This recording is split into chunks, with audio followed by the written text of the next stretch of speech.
Séverine, Bonjour. heureuse de te retrouver ici à Marseille pour la 20e édition du tournoi féminin de Marseille. Donc tu viens de Roland-Garros, donc on peut dire que de Paris à Marseille il n'y a qu'un pas. Exactement, c'est ce que j'aime bien dire. Ce tournoi est vraiment un bel événement dans le calendrier du tennis féminin français et même international, puisque il est juste à quelques pas d'un grand chelem.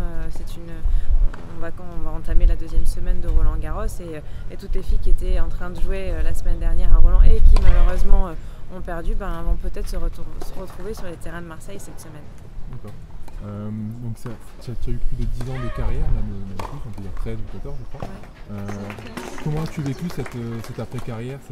As-tu eu un petit blues au moment d'arrêter? Oui, c'est vraiment quelque chose qui se prépare. J'ai eu la chance de choisir le moment où ça s'est arrêté. C'est déjà beaucoup mieux quand ça se passe comme ça, parce que c'est vrai qu'il y a beaucoup de joueurs qui le vivent très mal quand c'est forcé suite à une blessure ou un moment où rien ne va plus finalement. Là du coup j'étais arrivée au bout du parcours, j'avais 34 ans et je sentais que j'avais fait le tour, j'avais fait tout ce que je pouvais et que finalement il était temps d'arrêter, mais je ne vous cache pas que j'y ai pensé à peu près pendant 1 an et demi. La réflexion a duré un an et demi et une fois que par contre elle a été prise, cette décision, c'était sans regret. D'accord. Tes plus beaux souvenirs, ça reste notamment ceux de Wimbledon en 2006 où tu atteins le quart de finale? Oui, forcément. J'ai eu de bons moments, j'ai eu la chance de vivre de beaux moments, notamment ce quart de finale à Wimbledon où j'avais joué la semaine qui avait précédé. J'avais joué ici à Marseille, j'avais enchaîné 3 semaines de folie. Et puis j'ai aussi, quelques semaines après, vécu un grand moment en Fed Cup en équipe de France où j'avais gagné un double décisif aux côtés de Tatiana Golovin. Ça c'était à Cannes-sur-Mer contre la République tchèque. Et ça aussi c'est très très fort parce qu'après avoir écrit France dans le dos et puis faire le tour du terrain avec le drapeau, c'est fabuleux. C'est ce qu'on peut souhaiter à tous les sportifs. Exactement. Et toutes les joueuses qui sont ici en devenir, d'un jour peut-être porter les couleurs de la France. Oui, bien sûr, et c'est pour ça qu'elles sont là. Et puis aussi ça peut leur permettre de s'appuyer sur des exemples comme ça. Voilà, c'est possible, on peut jouer Marseille et puis se retrouver en quart de finale après. Donc moi je sais que ça m'avait beaucoup aidé d'avoir comme génération forcément les Amélie Mauresmo et une génération qui était extraordinaire. Ça m'avait vraiment tiré vers le haut et c'est ce qu'aujourd'hui les filles peuvent peut-être s'appuyer sur une Kristina Mladenovic par exemple qui est en ce moment à Roland-Garros. Tu t'es reconverti un petit peu tu vas m'en parler, en fait, tu as passé tes diplômes d'entraîneur, tu travailles un peu pour une chaîne de télévision privée. Parle-moi un peu de l'avenir, comment tu le vois. Ouais, en fait, la reconversion se fait tranquillement, on va dire, après l'arrêt de la carrière. Il y a des étapes à respecter. Je crois que j'ai eu besoin à un moment de souffler un petit peu, de me reposer, parce que c'est quand même un métier assez éprouvant.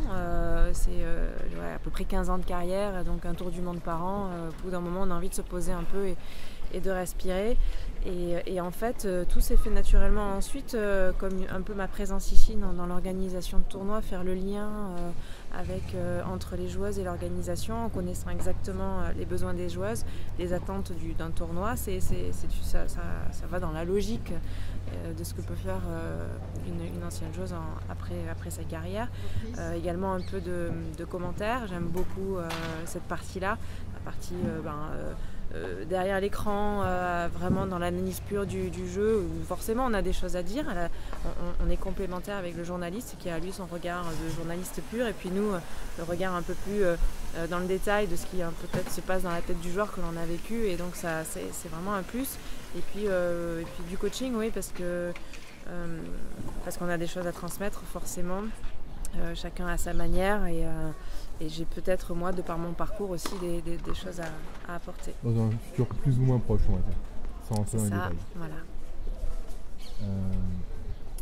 Donc au niveau de ta fonction à Marseille, donc tu es ambassadrice du tournoi féminin, qui est le 4e plus gros tournoi français de l'année. Tu as été finaliste ici en 2006, donc comme tu le rappelais. Quel souvenir tu gardes de Marseille, toi la sudiste? J'en garde un souvenir incroyable, et puis des anecdotes assez fortes. Je le racontais en conf de presse la semaine dernière. J'avais failli rater mon premier tour puisque j'étais coincée dans les bouchons à une demi-heure du match, alors que ça faisait déjà 2 heures que j'étais partie d'Aix-en-Provence. Donc pour dire que j'étais vraiment coincée, j'avais fini le chemin en courant avec ma raquette pour finalement m'imposer en 3-7 après avoir sauvé des balles de match. De là, faire finale en simple, finale en double. Donc c'est des émotions forcément qu'on n'oublie pas et qui font aussi la beauté de ce sport parce qu'il n'y a pas de règles en fait. Tout peut arriver et c'est ça qui est génial. Il faut y croire jusqu'au bout, c'est un peu le message que tu veux délivrer aux joueuses. Oui, bien sûr, évidemment. Si la joueuse en premier ne croit pas en elle, on a beau avoir tout le staff autour d'elle qui la pousse, c'est elle le moteur du reste du train en fait. Et pour finir, as-tu un pronostic pour la future lauréate de Roland-Garros et d'ici à Marseille? Ouais, mais en fait, en général, je suis très chauvine dans ces cas-là. Donc, future lauréate de Roland-Garros, ce que je souhaite de plus, c'est que je ne veux pas m'arrêter à Kristina Mladenovic parce qu'il y a encore là aujourd'hui Alizé Cornet et Caroline Garcia qui se rencontrent, donc il y aura une autre française en quart de finale.